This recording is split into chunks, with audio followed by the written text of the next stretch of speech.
BFM Business, BFM Bourse, thème d'investissement.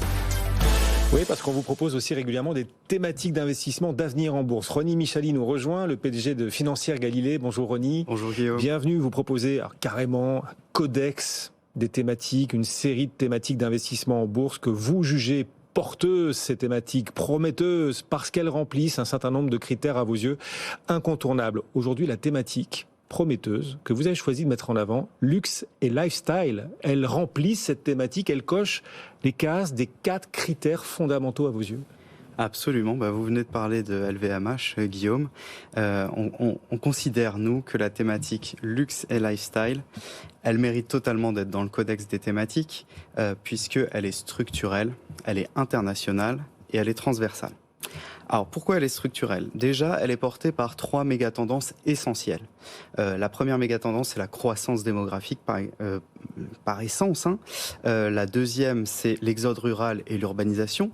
Et la troisième, c'est bien sûr l'émergence des classes moyennes, et notamment la classe moyenne asiatique. Mais ce qui porte énormément, finalement, cette thématique, c'est qu'elle a une élasticité prix qui est faible. C'est-à-dire le prix qui augmente ne traduit pas forcément une baisse de la demande pour les biens de luxe. Et en fait, les consommateurs sont à même d'augmenter leur disposition à payer énormément finalement pour acquérir des produits de luxe plutôt que des produits traditionnels. C'est la fameuse formule d'ailleurs d'Aldo Gucci qui disait de ces produits, vous vous rappellerez de la qualité bien longtemps après que le prix soit oublié. Donc voilà, on peut prendre un exemple concret si vous voulez, le sac Birkin de chez Hermès, par exemple, 30 cm, le plus prisé finalement. Dans les années 2000, il valait à peu près entre 3000 et 5000 francs, donc ça fait à peu près entre 500 et 700 euros. Maintenant, c'est plus entre 7500 et 8000 euros. Et en plus, vous avez 2 ans d'attente alors que vous l'aviez directement. On vous garantit même plus la couleur. Pareil pour les marques, pour les marques de luxe, pour les montres, pour les hommes. Donc c'est vraiment une tendance portée par des fondamentaux solides. Oui. Il y a cette autre citation dont j'avoue avoir oublié l'auteur. Aimeriez-vous autant le caviar s'il n'était pas aussi cher ? C'est exactement ça. Exactement ça. Autre critère qui, à vos yeux, rend le luxe et lifestyle attractif et finalement incontournable dans une allocation d'actifs, le rapport entre les performances boursières de cette thématique d'investissement, sa valorisation et le risque associé. Tout à fait. Alors, ce qui est bien avec cette thématique luxe et lifestyle, c'est que c'est une thématique large. Bien sûr, il y a le luxe et le lifestyle qui la composent. Vous allez retrouver le secteur automobile avec les automobiles de luxe, le mobilier haut de gamme par exemple, mais aussi dans le lifestyle, l'hôtellerie de luxe, les vins et spiritueux premium, la restauration gastronomique par exemple, les croisières de luxe. Donc c'est quelque chose qui vient diversifier pas mal la thématique et donc ce couple rendement-risque va être intéressant dans la durée. Donc les années, alors c'est une thématique un peu plus croissance que value.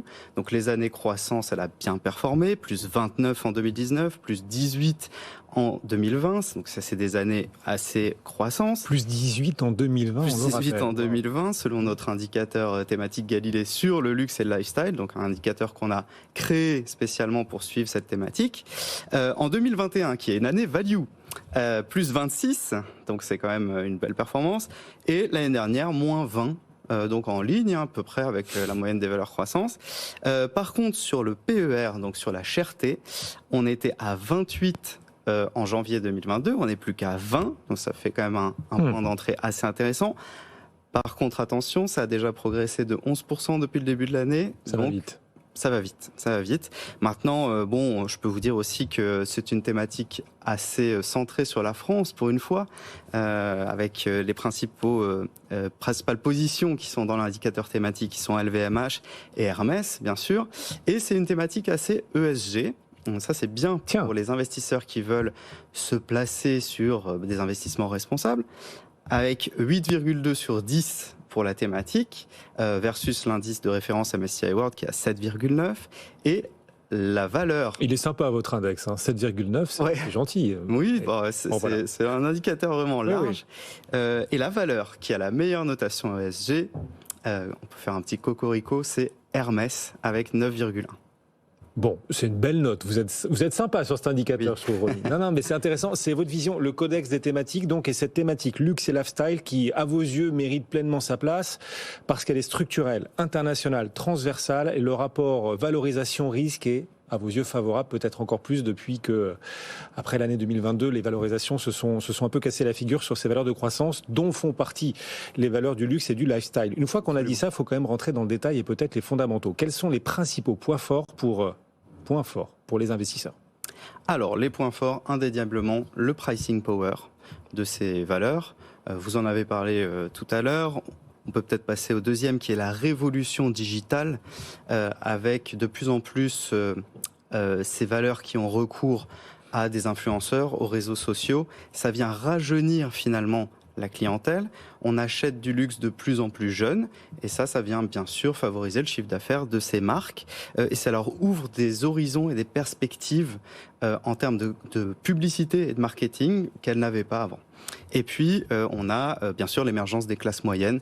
On estime aujourd'hui que le consommateur chinois, qui représente à peu près 22% de la consommation des produits de luxe, représentera en 2025, c'est demain, à peu près 46%.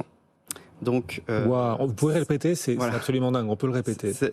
En termes de consommation, les Chinois représenteront à peu près la moitié de ce qui va être consommé en produits de luxe dans le monde. Contre moins d'un quart aujourd'hui. Contre moins d'un quart aujourd'hui. Bon. Donc en 2025, selon le cabinet Bain, dans 2 ans. Qui fait référence vraiment au niveau des cabinets de conseil. Et les points faibles, alors il y en a quand même plusieurs dans ce tableau qui est idyllique. La sensibilité à la guerre commerciale, on l'a vu en 2018, ou plutôt même en 2019, lorsque les États-Unis et l'Union européenne se sont un petit peu affrontés sur les tarifs douaniers. Il y a eu des taxes qui ont été mises sur des produits, du vin, du fromage, qui étaient des vents contraires pour les marques. Vous mettez le fromage dans le lifestyle. Oui, c'est intéressant. Voilà. D'accord. C'est l'esprit. Exactement. On a également, c'est un environnement très concurrentiel, mais surtout la sensibilité des marques à la réputation et aux controverses. On l'a vu avec Shein, le géant chinois de l'ultra fast fashion, ou on l'a vu également avec Abercrombie à l'époque, qui avait eu des polémiques sur le recrutement, le management un peu discriminatoire, ou bien les tailles XXL qui étaient proscrites. Donc c'est vrai que on avait eu quelques problèmes de commercialisation pour la marque. Et bien sûr la contrefaçon, qui est la gangrène du luxe. On estime que sur les plateformes de revente, un article sur 3 est faux. 1 sur 3. Pour qui souhaite investir, pour nos auditeurs et téléspectateurs, quels sont les supports à disposition, les fonds, les ETF que vous suivez chez Financière Galilée, dans lesquels vous pourriez recommander d'investir pour se laisser porter par cette thématique luxe et lifestyle? Alors, il y en a 3. Il y a d'abord sur le segment du luxe, de la thématique luxe et lifestyle. Et pour ceux qui aiment le luxe à la française, il y a Échiquier Luxury, qui a un vrai billet France. Il a plus de 45% de France dans son portefeuille. Et donc, c'est vrai que c'est un fonds qui est assez centré sur les valeurs françaises, qui domine le luxe de toute façon de manière mondiale. Donc ça peut être intéressant pour les investisseurs qui veulent privilégier l'Europe. Sinon, on a chez Pictet Premium Brands, qui est plus international. Lui, il y a plus de 45% d'US dans son portefeuille. Donc c'est plus adapté pour les investisseurs qui souhaitent aller vers ces valeurs-là. Mais surtout, en fait, c'est Premium Brands, c'est un fonds qui cherche des produits et des services haut de gamme. C'est des marques de prestige plutôt que uniquement des marques de luxe. Donc le fonds est plus large. Et enfin, pour les ETF, parce qu'il en faut pour tous les goûts, Guillaume, on a Amundi S&P Global Luxury. Donc celui-là est plus blend et plus représentatif du segment du luxe uniquement au sein de la thématique luxe and lifestyle. Voilà 3 idées. Vous pouvez bien sûr retrouver le replay avec ces quelques fonds, ces idées de fonds de gestion dans lesquels pourquoi pas investir. Le replay sur notre site BFM Bourse. Ronnie Michalil, le PDG de la Financière Galilée, qui se diversifie et fait un pas dans l'obligataire désormais, c'est ça aussi? Absolument. On a acquis une société de gestion tout début d'année, CEDEC Finance, qui nous permet d'avoir une expertise obligataire dans l'environnement concurrentiel des sociétés de gestion. Oui. On peut dire que c'est pas du luxe, sans faire de jeu de mots. Exactement, parce que c'est vrai que l'obligataire attire beaucoup en cette année 2023. Ça tombe très bien. Quel timing. Merci beaucoup Ronnie d'être passé nous voir. Merci Guillaume. Le codex des thématiques régulièrement sur l'antenne de BFM Business.